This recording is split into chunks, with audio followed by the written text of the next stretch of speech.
Enterprise Management 360. Hello and welcome to another episode of Tech Chat.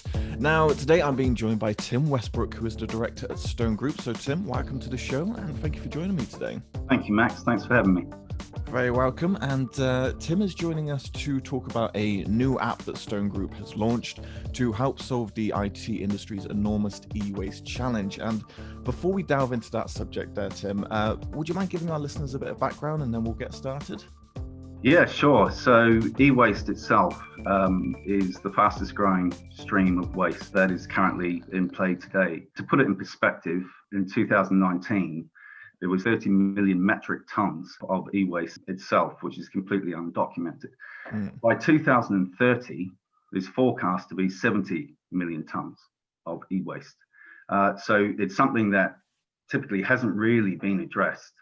And it's a burgeoning problem. It's a problem not going away. Okay, then. Is there much that's being kind of done to tackle this at the moment? In my opinion, is no.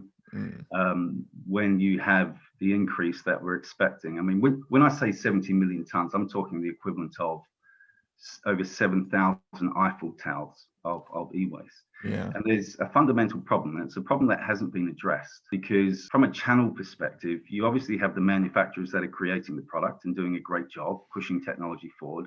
You have the distributors who warehouse the product. And then you have the IT resellers who resell hardware going to the consumer or to the customer, whether that B2B or consumer or public sector. The challenge is that for the vast majority of those IT hardware resellers, they don't have their own in-house fully accredited refurb facility. In fact, it's kind of more just passed on back to the distributor or back to the manufacturer to take responsibility for it. Now, that's not the way it should work. Yeah, I think that's a fair thing. There's a lot of pressure in the world at the moment for that kind of cleaner living, and it's only gets to a point when people start realizing that, because I think sometimes people don't see the issue until it's kind of pointed out. So that's what we're doing today. That's right. Yeah. And obviously we've got to mention the app. You know, I was going to ask what inspired it, but I think we've covered that and figured that out. So the main question is, how does it work? What's the thinking behind it? So above and beyond all the environmental damage and the effects on slavery of children, etc., one thing we realize, the challenge that they have is that they haven't been educated. They don't seem to have sort of a one-stop shop to kind of get this stuff sorted. And when I say stuff, I'm talking e-waste here, right? Yeah. We felt we really need to educate what's going on and really bring it to life. When it's the fastest growing waste stream in the world, there's a problem. We need to bring it to life. But the fact is, you know, public sector, private sector, organizations just across the UK, and they don't really know what's happening. But more importantly, they, as I said, they can't go to one place and make it so easy because it seems to be a little bit complicated because of that very thing I was talking about. You got third parties doing it, very few resellers do it. Kind of manufacturers are trying to help the channel out and they're doing a good job trying to take it back. But again, it's not their kind of responsibility to do that. So we decided to create this app so that if someone like yourself has, say, 50 units of laptops, there's two things that are going to happen. You can jump into this app and literally in 5 steps have your old laptops. You can have them collected by our fully secure vehicles, whether that be lorries or vans. And we take that back into our warehouse. And then we do two things. One, we either have to destroy it because the laptop's so bad. But we have a zero waste to landfill accreditation. So I think that's very important for the industry to start stepping up on that. So there's no pollutants going. It's fully documented. And then the second part, if we can, we refurb it and bring it back to life.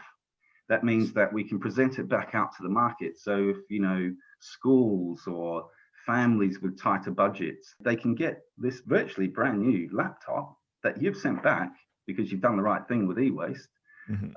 For virtually half the price of what a new one would be. And so it's really regenerating the IT asset or making sure that IT asset, if it needs to be destroyed, doesn't affect the environment. And the other great thing about this app, just to mention, Max, is that if, for example, some of your laptops were regenerated that you no longer wanted, you get a rebate for it. So there's actually rebates coming back to the customer. And the other cool thing about it is for every certain level of points, we plant a tree with the National Forest. Nice. So you're winning all the time. We're talking some serious problems here. Yeah, completely. And you kind of led nicely into my next point here. I wanted to kind of find out from you, what impact are you hoping that this app has, and how would you advise companies start to look at their e-waste? Yeah, okay. So the first point, we hope it's hugely disruptive for the right reasons. We hope it gets the attention that it deserves. It looks like it with all the media that's surrounding it. And we hope competitors follow suit, because again, this is not just a stone thing. This is a fundamental initiative to make it easy to address the issue that we have. And the great thing about it, it looks like Britain is leading the way on this, right? And in respect to the second question, I think that the only way to attack this is to look at each one of their suppliers that they use, and many use 2, 3, 4, sometimes 5, and ask the simple question: what in-house facility do you have to recycle products, and what tools do you have to help me reduce my carbon footprint and put me in a better position to know that I'm not affecting the environment, and also with goods that I no longer need, they can be of benefit to other people, to give them the ability to enjoy technology, but also not impact the environment. You have to ask that fundamental question, otherwise they won't change. Otherwise there'll be thousands and thousands and tens of thousands of e-waste going to likes of Ghana, going to India, all through China, God knows where else. So it has to be a collective change, and the only way to change it is to hit it at the very point of a very simple question. Perfect. Excellent. Well, it's an initiative I can definitely get behind, and the work that you guys are doing is great. And I really hope it is disruptive for all the right reasons, and a lot of people kind of get on board. And this is kind of the point where we see the change happening. So Tim, thank you very much for coming on this episode. Before you leave us, would you mind just letting people know the name of the app and where they can go to get it? Great. Yeah, sure, Matt. So it's Stone 360. Excellent. Well, thank you so much, Tim, and thank you for coming on today's episode. Thank you for having me, Max. It's been great. Thank you. And thank you, everyone who took the time to watch this. We hope you took a lot away. Please do head on over to the Apple Store, Android Store, download Stone 360, and make sure you start making positive changes in your organization. We'll be back next week with another episode in our Tech Chat series. You can join the conversation in the meantime at EM360 on Twitter and LinkedIn. Subscribe to this YouTube channel, and of course, for more great daily content, head on over to em360tech.com.